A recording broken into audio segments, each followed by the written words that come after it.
Akashvani presents Morning News.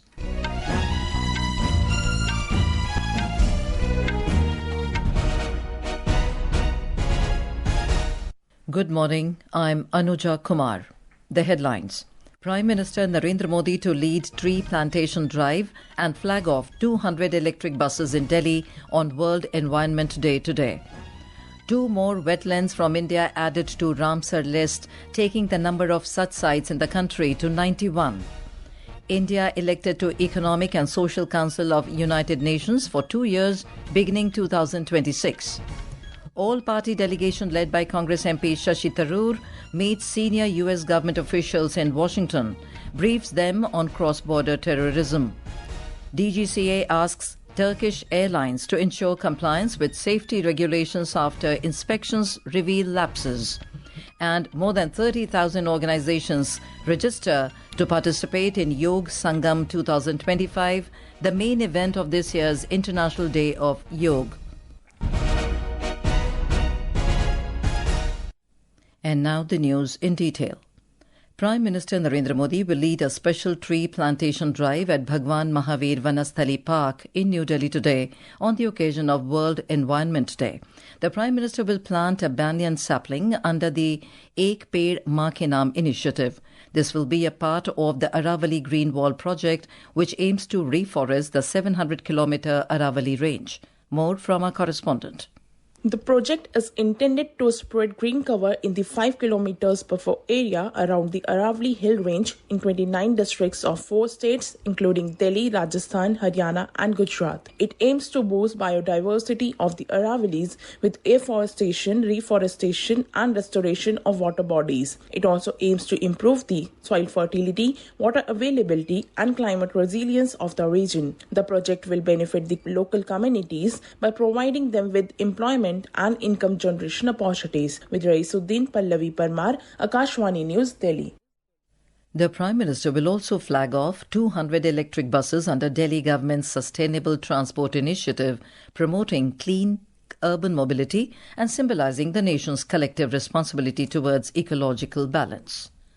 2 more wetlands from India have been added to the list of Ramsar Sites, taking the number of such sites in the country to 91. The latest to join the list of Ramsar Sites in India are Kichan in Phalodi and Menar in Udaipur, both in Rajasthan. We have a report.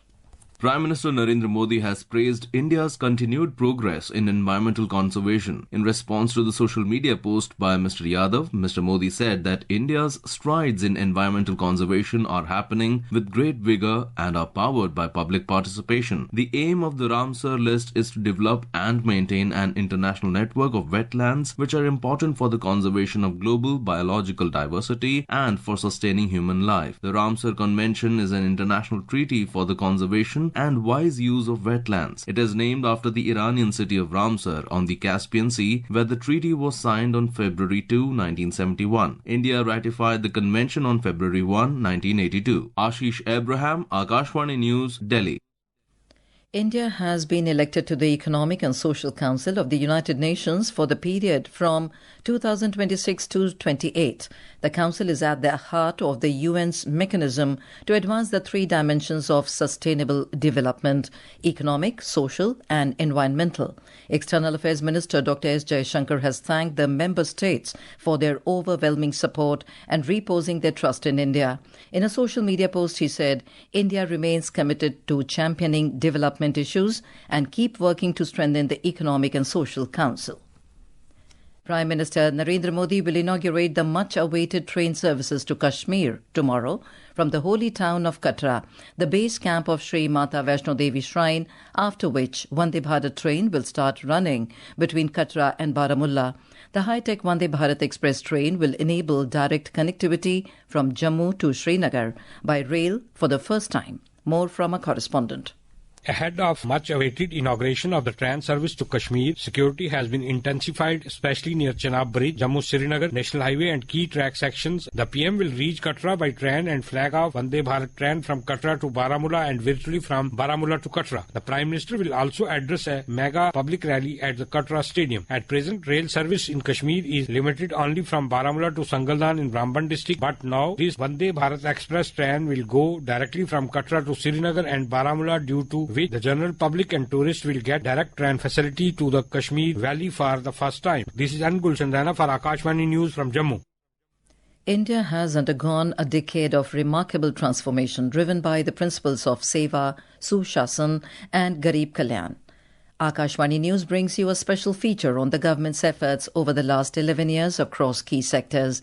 Today we focus on education and sports, the key to empowering India's Amrit Peedhi, the young generation.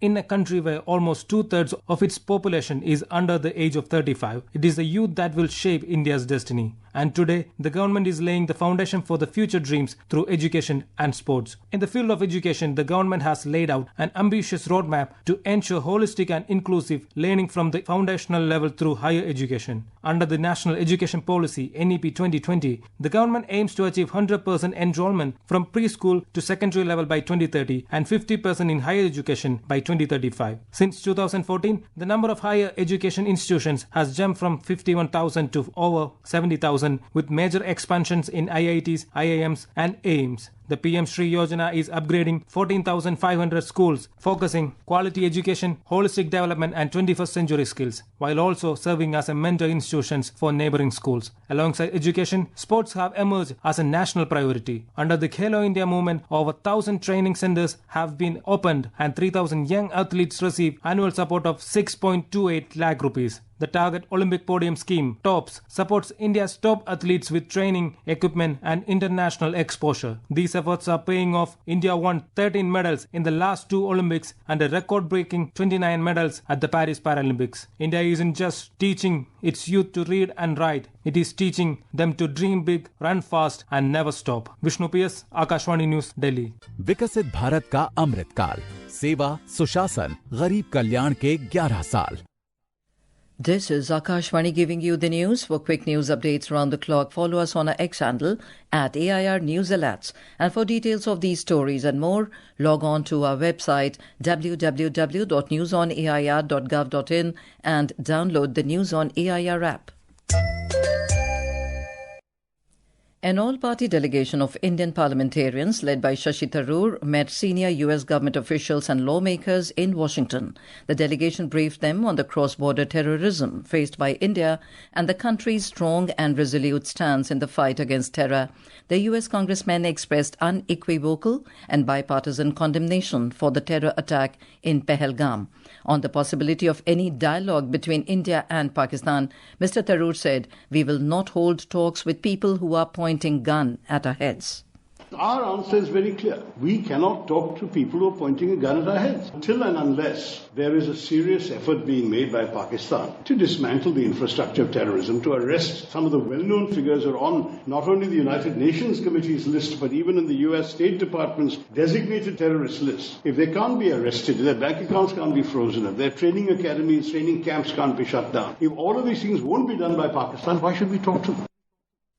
The Ministry of Civil Aviation has directed Turkish Airlines to ensure full compliance with Convention on International Civil Aviation Standards and recommended practices, as well as Directorate General of Civil Aviation DGCA regulations. The direction came following the inspections conducted by DGCA, in which it found lack of proper authorization in marshalling competency, aircraft maintenance, dangerous goods handling and ground handling agreement. In Sikkim, evacuation mission at Chatin has begun this morning from the Pakyong airport. IAF chopper has left for Chatin to evacuate stranded tourists. Yesterday, there was no rescue operation due to inclement weather. There are 109 tourists at Chatin who are supposed to be airlifted today. A report. All the stranded tourists have been evacuated to Chatan from Lasan yesterday with the help of NDRF and the army. Today, all of them are likely to be airlifted to Pakyong. Earlier, over 1,600 tourists have been safely evacuated at Lachen in Mangan district. All roads towards Lachen are inaccessible due to formation damages in multiple locations, and for restorations, it may take 2 to 3 weeks. Apart from this, search operation is also on to rescue the missing 6 army personnel due to a recent landslide at Chatan. Sikkim Chief Minister Prem Singh Tamang yesterday chaired a high-level emergency meeting to assess the situation and assured all supports to overcome it. Manas Pratim Sharma, Akashvani News, Gangtok.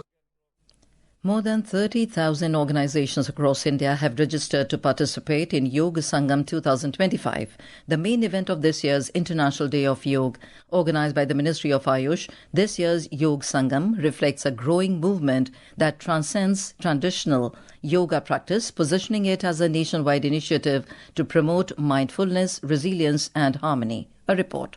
From educational institutions, resident welfare associations to NGOs, corporate bodies and government organizations, entities from across the country have enthusiastically registered their intent to host events on June 21st, the day observed globally as the International Day of Yoga. This year's theme, Yoga for One Earth, One Health, continues to inspire a unified and inclusive movement, bridging geographies and cultures. The 11th edition of International Day of Yoga will witness yoga sessions in diverse settings, from serene peaks of Ladakh to vibrant beaches of Kerala, from school grounds to corporate campuses, and the historic temple courtyards to bustling railway stations, turning over 1 lakh locations into sanctuaries of wellness and unity. A key feature of International Day of Yoga 2025 is integration of technology for tracking participation. Jigyasa Pandey, Akashvani News, Delhi.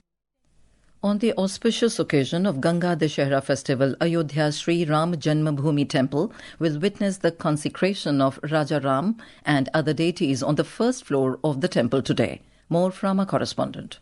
In Ayodhya, Sri Ram Janmabhoomi Mandir, the Pran Pratishtha ceremony of Ram Darbar on the first floor of the temple, as well as consecration of idols in 6 other temples, will be held today. The consecration ceremony will be led by Chief Minister Yogi Adityanath. General Secretary of Sri Ram Mandir Tirth Kshetra Trust, Champat Rai, informed that the Pran Pratishtha rituals is being conducted by 101 Vedic Achars under the leadership of Kasi's scholar Pandit Jaiprakash. He has appealed to the people that Pran Pratishtha is not a public event, so people should not come to Ayodhya to participate in it. However, people who want to see Ramlala can have darshan normally. This is the second program of Pran Pratishtha in the temple. Before this, the first program of Pran Pratishtha of Ramlala was held in January last year. Om Avasthi, Akashvani News, Lucknow.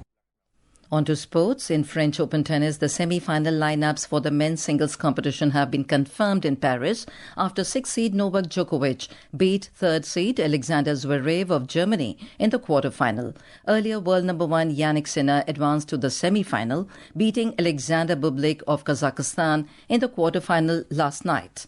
In women's singles, the semi-final lineups have also been confirmed after world number 2 Coco Gauff and unseeded Louise Boyson booked their place in the last 4. And now for a look at today's newspapers, it's over to Shagun Chopra. Thank you, Anuja.